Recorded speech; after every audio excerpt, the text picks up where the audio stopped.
दोस्तों, नमो बुद्धाय, जय भीम, जय पेरियार। मेरा नाम सतीश बौद्ध है और आज की कहानी का शीर्षक है खाली सिलेंडर और सुलगता हुआ चूल्हा। वर्तमान सरकार की उज्ज्वला योजना पर आधारित ये कहानी। रात के करीब 9 बजे थे। पूरा गांव अंधेरे में डूबा हुआ था। एक टूटी हुई झोपड़ी के अंदर सावित्री अपने दोनों बच्चों को सीने से लगाकर बैठी हुई है। बाहर ठंडी ठंडी हवा चल रही है और अंदर मिट्टी के चूल्हे से उठता हुआ धुआं उसकी आंखों में चुभ रहा है। उसकी छोटी बेटी गुड़िया लगातार खांस रही थी। कह रही थी, मां मां, आंखों में जलन हो रही है। तभी सावित्री ने अपनी साड़ी के पल्लू से उसकी आंखें पोंछी, लेकिन उसके अपने आंसू भी उसी धुएं में घुल चुके थे। कुछ महीनों पहले गांव में एक मंच लगा था। गांव के ढेर सारे लोग इकट्ठे हुए थे। लाउड स्पीकर लगाया गया था। नेताजी भी आए थे। उन्होंने सावित्री के हाथ में एक चमकता हुआ गैस का चूल्हा और एक लाल रंग का सिलेंडर देते हुए कहा था। नेताजी ने कहा था, अब किसी गरीब मां को धुएं में नहीं जीना पड़ेगा। बस क्या था, उस दिन सावित्री सच में रो पड़ी। उसे लग रहा था कि अब उसकी बेटी धुएं में नहीं पलेगी। अब उसके बच्चों की आंखें जलेंगी नहीं।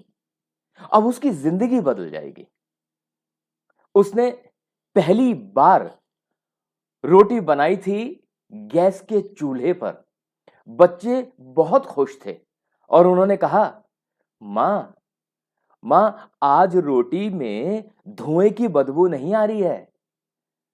उस रात तो जैसे सावित्री बड़ी खुश लग रही थी और सावित्री ने खाली बर्तन देखते हुए भी खुद को अमीर महसूस किया था। अब साहब, धीरे धीरे 1 महीना बीता और सिलेंडर खाली हो गया। सावित्री सिलेंडर लेकर एजेंसी पहुंच गई। वहां सिलेंडर की कीमत सुनकर उसके पैरों के तले की जमीन खिसक गई। उसने अपनी पुरानी थैली खोली। उसमें कुछ मुड़े तुड़े नोट पड़े हुए थे। उसने हिसाब लगाया। बेटे की स्कूल की फीस बाकी थी। बूढ़ी मां की दवा खत्म हो गई थी, वो भी लानी है। घर में आटा सिर्फ 2 दिन का बचा हुआ है। तो उसने अपनी कांपती हुई आवाज में पूछा, भैया भैया, ये सिलेंडर थोड़ा सस्ता नहीं हो सकता क्या?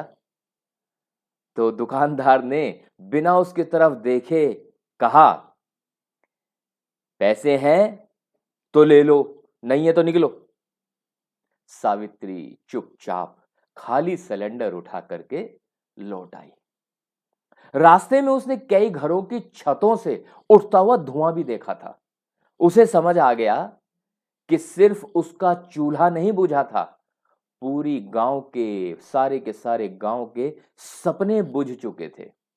अगली सुबह उसने फिर लकड़ियां जलाई। धुआं पूरे कमरे में भर गया। उसका बेटा जोर जोर से खांसने लगा।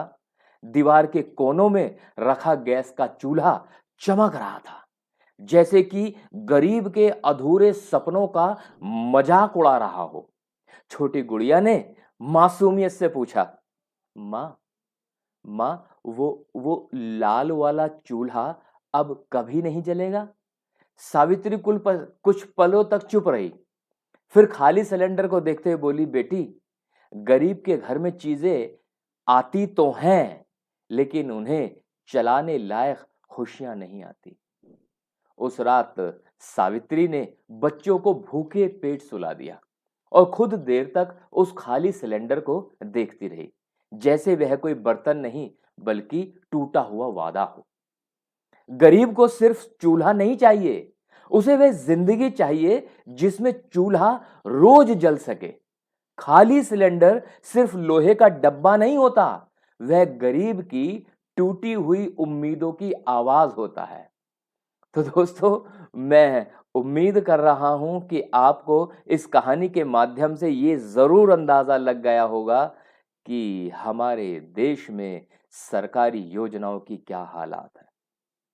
और सरकार ने बड़े बड़े वादे तो कर रखे हैं, लेकिन उन्हें अमलिया जामा पहनाना सरकार भूल गई है।